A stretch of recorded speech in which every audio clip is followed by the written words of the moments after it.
I'm Jamie Scott, 30 years old. I thought I knew my family until one dinner made me realize I was wrong. A few months ago, my brother called sounding warm and friendly. "Hey Jamie, come to Bookbinders in Richmond tonight. Just a quick dinner, it's been a while." It had been 3 months since I'd seen them, so I agreed, thinking maybe this time they'd actually act like a real family. Big mistake. Bookbinders is a fancy seafood and steakhouse. As soon as I walked in, I saw my whole family at the main table laughing and ordering expensive dishes. My brother waved at me, but instead of inviting me over, he pointed to a small shaky table in the corner right next to an overflowing trash can. "You can sit here, the other table's for the family." I froze. I'm still his sister, and I even pay half their household bills, but I didn't say a word. I sat down, watched them dine like royalty, and ordered a single glass of wine. When the waiter came back, I leaned in and said, "Put everything from that table on my brother's bill." Not long after, his shout echoed through the restaurant and every eye turned toward them. Before I tell you what happens next, let me know what time it is where you are and which city you're in, so I can see just how far my story has traveled. Sitting at that wobbly table by the trash can, the sting of my brother's words. The other tables for the family burned deeper than I expected. I'd been through this before, but this time it hit different. 3 months earlier, I got a call from my mom. "Jamie, we're throwing my birthday dinner at a nice place downtown. You should come." I showed up thinking it'd be a warm night with family. Instead, I was stuck footing a $1,200 bill for their crab legs and champagne, while they barely acknowledged me. I left that night feeling like their personal ATM, not their daughter. So when my brother invited me to Bookbinders, I felt uneasy from the start. Something told me this quick family dinner was another setup. Walking into that restaurant, I couldn't shake the feeling they were up to something. My brother had been texting me more than usual lately, always dropping hints about how tight things were for him at college. My mom kept mentioning family expenses piling up, and my dad, well, he never said much, but his silence always felt like a demand. I'd been pouring $2,500 a month into a shared family account for years, covering their phone bills, car payments, even my brother's tuition, $35,000 a year for his fancy private university. I thought it was my duty, keeping the family together. But sitting there smelling shrimp shells from that trash can, I realized they didn't see me as family. They saw me as a checkbook. At the main table, they were living it up. My brother was ordering Wagyu steaks for everyone, waving his hand like some big shot. My mom laughed, clinking glasses of red wine, probably a $500 bottle. My dad leaned back, tearing into a lobster tail, not once looking my way. They were so caught up in their little show they didn't notice me watching.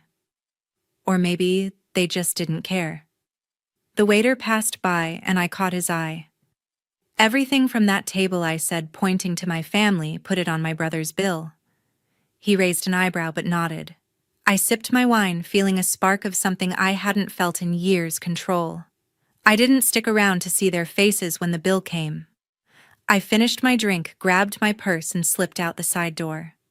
The cool Richmond air hit me, and for a moment I felt free. My phone stayed quiet for about 30 minutes. Then it blew up. My brother's name flashed on the screen. I let it go to voicemail.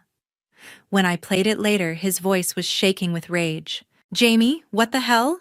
$7,500? Are you insane? You better explain this." I didn't call back. I just sat on my couch, replaying his words, that smug "the other tables for the family" echoing in my head. He thought he could push me aside and still cash my checks. Not this time. That night, I started thinking about all the times they'd used me. My mom's birthday wasn't the first. There was the time my dad borrowed $500 for a new TV, never paid back.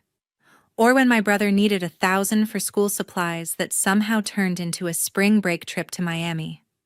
I'd let it slide, told myself it was what family does. But family doesn't seat you by the trash can. Family doesn't treat you like you're invisible unless they need something. The morning after I walked out of Bookbinders, my phone wouldn't stop buzzing with my brother's furious voicemails. I ignored everyone, letting them pile up like the trash by that table he'd stuck me at. I knew the storm was coming, and I wasn't wrong.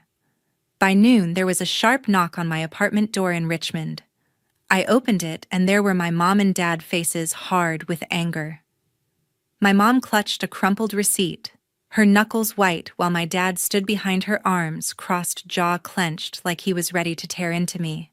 They didn't wait for me to invite them in. They pushed past, marched to my kitchen table, and my mom slapped the receipt down.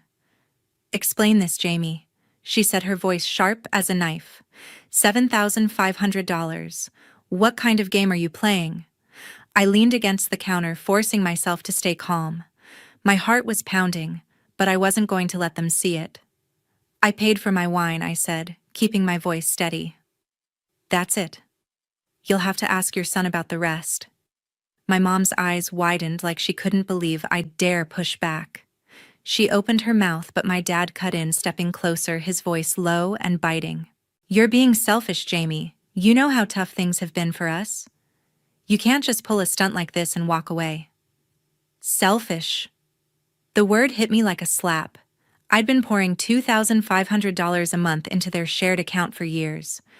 Car payments, phone bills, my brother's $35,000 tuition for his fancy college. I'd given up vacations, new clothes, my own savings, all to keep them afloat. And I was selfish. My mom sat down at the table, her tone shifting to something softer, but it felt rehearsed, like she'd practiced it in the car. "Jamie, I'm sorry if you felt left out at the dinner," she said, her eyes flicking to the receipt. "We didn't mean it. Your family, you know that. Let's just fix this. Okay, pay the bill and we'll make it right." Her words were sweet, but her face told a different story, cold, calculating, like she was reading a script. I stared at her, then at my dad, who wouldn't even look at me. He just stood there, arms still crossed, staring at the floor. That's when it hit me clear as day. They didn't come to apologize. They came to make sure I'd keep opening my wallet. To them, I wasn't their daughter. I was their bank. I shook my head, my voice firm. "I'm not paying it. Your son ordered the Wagyu steaks, the wine, the lobster. He can figure it out." My dad's face turned red, and he stepped closer, his voice rising. "You think you're better than us now? You think you can just cut us off like we're nothing?" He slammed his hand on the table, the receipt fluttering to the floor. I didn't flinch. I'd spent years shrinking under their anger, their guilt trips, their demands. But that night at Bookbinders, sitting by that trash can, had flipped a switch. I wasn't their doormat anymore. "You sat there laughing, drinking your $500 wine," I said, looking at my mom. "You didn't even glance at me. You stuck me by the trash can and called it a family dinner. I'm done." My mom's face tightened, but she tried again, her voice dripping with fake concern.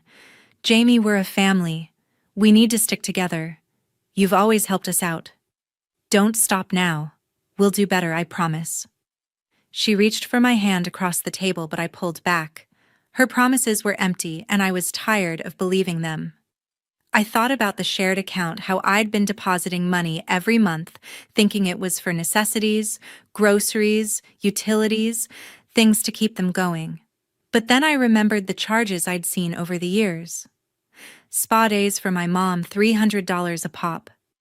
New golf clubs for my dad, $500.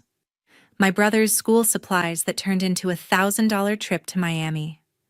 $2,500 a month straight from my savings, and they still treated me like I didn't belong.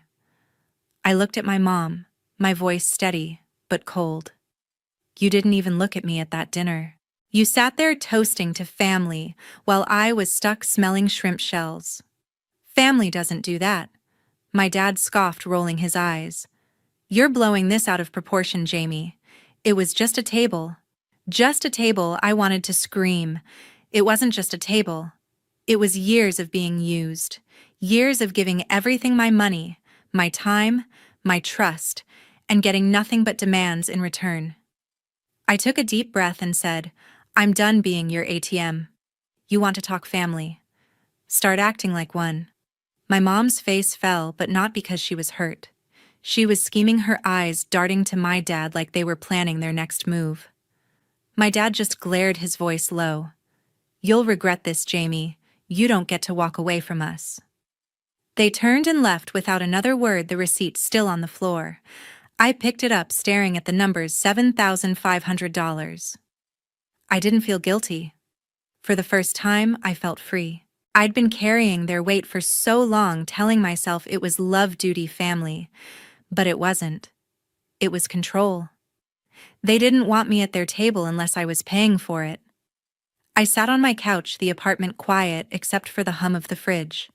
My phone buzzed again, another text from my brother, probably more yelling.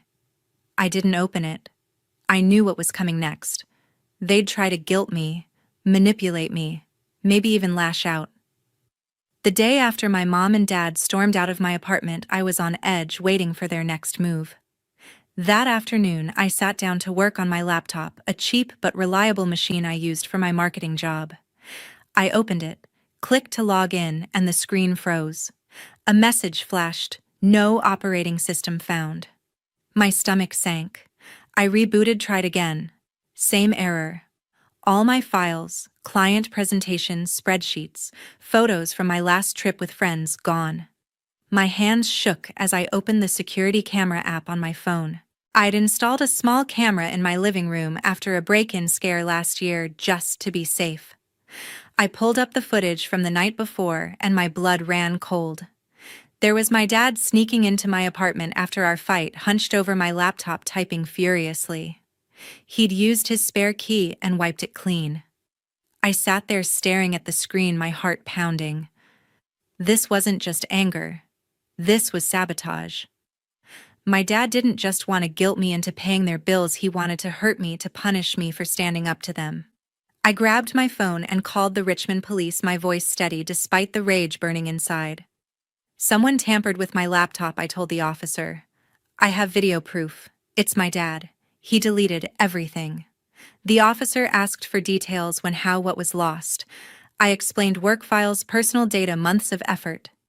I sent the footage clear as day, showing my dad's face lit up by the laptop screen. "We'll need you to come to the station to file a report," the officer said. I didn't hesitate. I wasn't letting this slide. At the police station, I laid it all out: the dinner at Bookbinders, the $7,500 bill I'd stuck my brother with, the fight with my parents yesterday, and now this. The officer watched the footage, his face serious. "This is property damage," he said.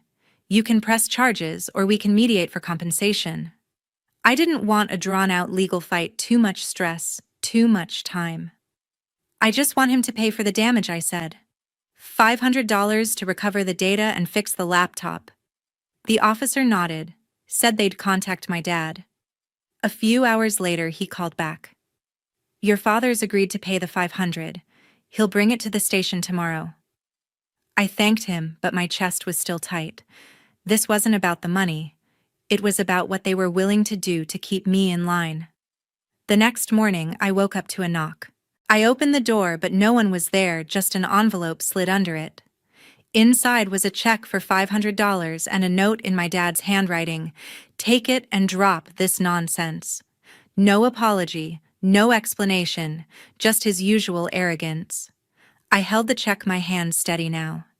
He thought this would shut me up, make me fall back into my role as their cash machine. But it only made things clearer. They weren't just using me. They were willing to sabotage my life to keep control. I deposited the check at the bank, but the tension didn't fade. I knew this was just the beginning. They'd try something else, something worse.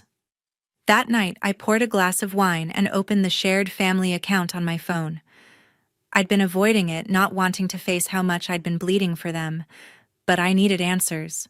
I scrolled through the transactions and my jaw tightened with every line.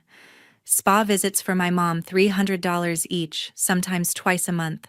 A new set of golf clubs for my dad, $500. Restaurant charges, bar tabs, a weekend getaway to Virginia Beach. None of it for necessities like they always claimed. $2,500 a month straight from my savings, and they were living it up while I worked overtime to cover it. I thought about my brother's tuition, $35,000 a year, and how he'd never once thanked me, just smirked and stuck me by the trash can at Bookbinders. I closed the app. My mind racing. I'd always told myself I was helping them, keeping the family together. But this wasn't help. It was exploitation. They didn't care about me. They cared about what I could give them. I replayed the footage of my dad wiping my laptop. His face cold and deliberate. If he could sneak into my home and destroy my work, what else would they do? My phone buzzed a text from my mom. Jamie, we need to talk. Your dad's upset, but we can work this out. Come to our anniversary party next week. Let's be a family again. I stared at the message, my stomach twisting. A party. After he sabotaged my laptop. It was another trap. Another way to pull me back in. A week after my dad slid that $500 check under my door, I was still reeling from his sabotage. Even so, I decided to go, not to make peace, but to end this on my terms. I spent the week drafting a letter, every word sharp and true, ready to lay bare their lies. When the day came, I drove to their house in the suburbs of Richmond, my heart pounding but my resolve ironclad. The house was decked out for their anniversary, string lights, a catered spread, relatives milling around with drinks in hand. My mom greeted me at the door, all smiles, as if she hadn't called me selfish a week ago. "Jamie, you came?" she said, pulling me into a hug that felt more like a performance. My dad stood nearby, nodding stiffly, his eyes avoiding mine. My brother was there too, leaning against the kitchen counter, smirking like nothing had happened. The air was thick with fake warmth, and I could feel the eyes of aunts, uncles, and cousins watching, waiting for me to play the good daughter. I didn't smile back. I wasn't here for their show. Halfway through the evening, my mom clinked her glass to get everyone's attention. "Thank you all for coming to celebrate our anniversary," she said, her voice sugary. "And thank you, Jamie, for always supporting us. We're so grateful." The room turned to me, clapping lightly, but her words twisted in my gut. Grateful for what? My money? I caught my brother's eye, and he raised his glass, his smirk widening. Then my dad stepped forward, his tone casual but pointed. "Jamie, we've got the catering bill covered, but it's $3,000. You'll take care of it, right? For the family." The room went quiet, relatives shifting uncomfortably, but no one spoke up. They all knew the drill. I was the one who paid. I stood up, my chair scraping against the floor. "No," I said loud enough for everyone to hear. "I'm not paying." My mom's smile froze and my dad's face darkened. My brother laughed like it was a joke, but I didn't waver. "You invited me here to be a family, but all you want is my money. I'm done." Whispers rippled through the room, cousins exchanging glances, but I kept going. "You stuck me by a trash can at Bookbinders, called me selfish when I wouldn't pay your $7,000 bill, and then you," I pointed at my dad, "wiped my laptop to punish me. I'm not your bank anymore." My mom stepped forward, her voice low and urgent. "Jamie, this isn't the place. Let's talk privately." But I wasn't backing down. I pulled the letter from my purse and set it on the table, my hands steady. "This is for you," I said, looking at my mom, my dad, my brother. "It lists every cent you've spent from my account. Spa days, golf clubs, beach trips, $2,500 a month while I worked overtime to cover it. You're not a family, you're a business, and I'm out." The room was dead silent, relatives staring at the letter like it was a bomb. My dad's face turned red and my brother shouted, "You're embarrassing us." I didn't flinch. "No," I said. "You embarrassed yourselves." I turned and walked out, the sound of my heels echoing on the hardwood. My mom called after me. "Jamie, wait," but I didn't stop. I got in my car, the letter still burning in my mind. I'd listed everything: $300 spa visits, $500 golf clubs, $1,000 getaway to Virginia Beach, all charged to the shared account I'd funded for years. I thought about my brother's tuition, $35,000 a year, and how he'd smirked at me across that table. I thought about my dad sneaking into my apartment, wiping my laptop like it was nothing. I thought about my mom's fake apologies, her crocodile tears. They didn't deserve my money, my time, or my guilt. I drove back to Richmond, the weight of their expectations lifting with every mile. 1 week after I left my parents' anniversary party, my letter exposing their lies still burning in my mind, I was ready to cut the final ties. Driving away from their house, I'd felt the first taste of freedom, but I knew they'd come after me. Sitting in my Richmond apartment, I opened my banking app and stared at the shared family account I'd been funding for years. It was the last chain binding me to their greed. My heart pounded as I called my bank and froze the account, locking them out for good. Then I contacted my brother's university and canceled the $35,000 tuition payment I'd been covering each year. It felt like ripping off a bandage, painful but necessary.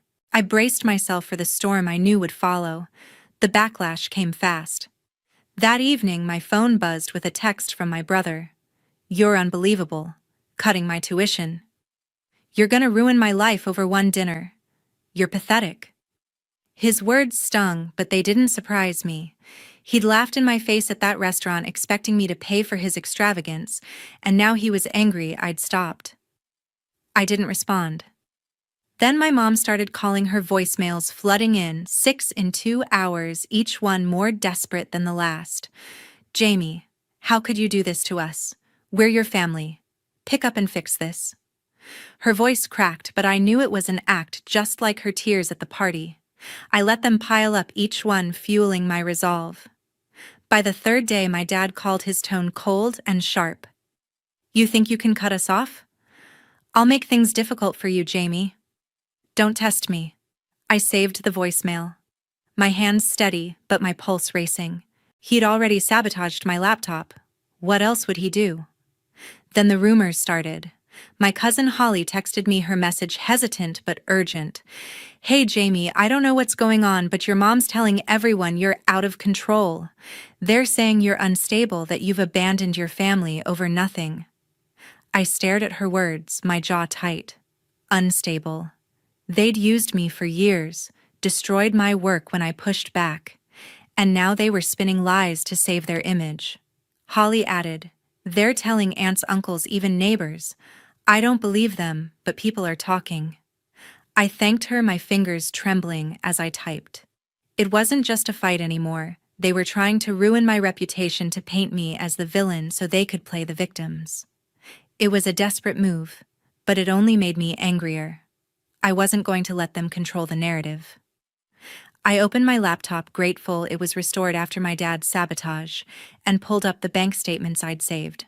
The evidence was clear. The luxuries I'd listed in my letter at the party, funded by my overtime hours while they lived it up. I compiled screenshots of the transactions, each one a reminder of their betrayal. I drafted an email addressing it to every relative who'd been at the anniversary party, aunts, uncles, cousins, including Holly. The subject line was simple: "The truth they don't want you to see." In the email, I laid out the facts, cold and clear. For years, I funded a shared account believing I was helping my family. Instead, they used it for luxuries while treating me like I didn't matter. They expected me to pay for their dinners, sabotaged my laptop when I refused, and now they're spreading lies that I'm out of control. The attached bank statements show the truth, every charge they made on my dime. Judge for yourselves. I attached the screenshots and hit send, my heart steady but my stomach in knots. This wasn't just about clearing my name, it was about exposing their lies to everyone they'd tried to manipulate. I wasn't their scapegoat anymore. The next day, my phone was quiet. No calls, no texts, no angry voicemails. I wondered if the email had stunned them into silence or if they were plotting their next move. Holly texted again, her words heavy. I saw the email, Jamie. I'm so sorry. I had no idea they were doing this to you. I'm on your side. I thanked her, but I didn't expect much from the others.